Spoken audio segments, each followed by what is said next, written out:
Hallelujah, praise the lord. అనుదినము దేవుని కృపావార్త కొరకు ఎదురు చూస్తున్న యేసయ్య బిడ్డలకి నా వందనాలు. ఈ ఉదయకాలమున పరిశుద్ధాత్మ దేవుడు మనతో మాట్లాడుతున్న వాగ్దానం ఇదే.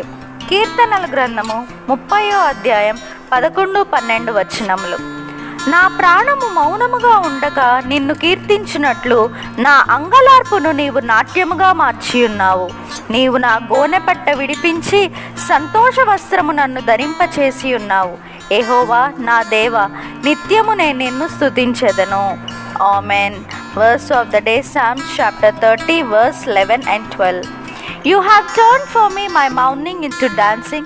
You have loosed my sackcloth and clothed me with the gladness, that my glory may sing your praise and not be silent. O Lord my God, I'll give thanks to you forever. Amen. ప్రభు అయిన యేసుక్రీస్తు యొక్క కృప సమాధానాలు ఎల్లప్పుడూ మీకును మీ కుటుంబాలకును తోడయుండునుగాక. Amen. Believe in God that He is going to give more than you asked for. Amen.